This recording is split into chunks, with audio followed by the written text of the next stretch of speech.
कि लड़कियों के पीरियड्स कोई बीमारी या कोई गंदगी नहीं, बल्कि ये तो एक बहुत बड़ी तपस्या और त्याग है जो उन्होंने एक अहंकारी देवता इंद्र की सजा को कम करने के लिए किया था। सीताराम दोस्तों, लड़कियों को दोस्तों अगर सबसे ज्यादा किसी चीज से सफर करना पड़ा है तो वो है उनका खुद का शरीर और उसमें होने वाले हर महीने के बदलाव, जिन्हें हम पीरियड्स, मासिक धर्म या माहवारी भी कहते हैं। क्योंकि दोस्तों एक लड़की के जीवन में जब ये समय आता है तो उसके शरीर में सिर्फ पेन या उसके शरीर से सिर्फ ब्लड बाहर नहीं आता, बल्कि साथ में आती हैं बहुत सारी बाउंडेशंस, जैसे आप ये नहीं कर सकते, ये नहीं कर सकते और ये तो बिल्कुल नहीं कर सकते। कल तक दोस्तों मेरे मन में भी ये सवाल रहता था कि ऐसा क्यों, और कल ही दोस्तों मुझे इसका जवाब मिला प्रेमानंद बाबा के सत्संग में होने वाली कथा से, जहां मुझे ये पता लगा कि लड़कियों के पीरियड्स कोई बीमारी या कोई गंदगी नहीं, बल्कि ये तो एक बहुत बड़ी तपस्या और त्याग है जो उन्होंने एक अहंकारी देवता इंद्र की सजा को कम करने के लिए किया था। इंद्र ने दोस्तों एक बार अपने गुरु, जिनका नाम विश्वरूप था और उनके 3 सर थे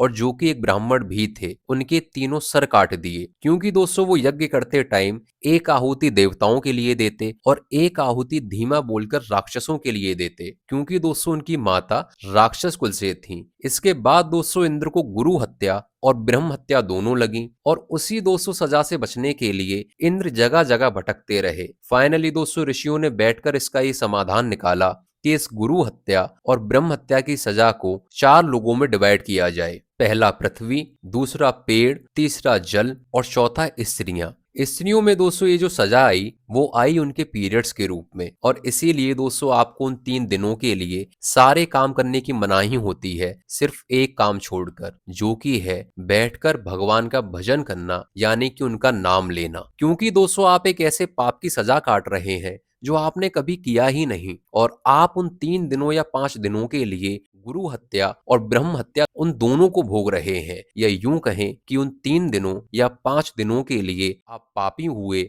या अशुद्ध हुए। हालांकि दोस्तों देखा जाए तो आप पापी और अशुद्ध कुछ भी नहीं, बल्कि एक त्यागी और तपस्विनी हुए। और यही कारण है दोस्तों कि सनातन में हमेशा स्त्रियों को सबसे ऊपर रखा जाता है, चाहे उमापति महादेव कहें, राधा कृष्ण कहें, रमापति राम कहें या माता पिता कहें। तो आपके मन में दोस्तों दोबारा ऐसे कभी सवाल आए तो इस कथा को अपने मन में रखना और हमेशा उन 3 या 5 दिनों में बैठकर ज्यादा से ज्यादा भजन करना, अपने लिए नहीं, इंद्र के लिए नहीं, बल्कि अपने परिवार के लिए। हो सकता है ऋषियों ने सजा का विधान आपके लिए इसीलिए बनाया क्योंकि वो भी जानते हैं कि आप शक्ति स्वरूपा हैं, आप शक्ति हैं, आपके बिना शिव भी अधूरे हैं, और इतना बड़ा त्याग सिर्फ हमारी माएं या स्त्रियां ही कर सकती हैं।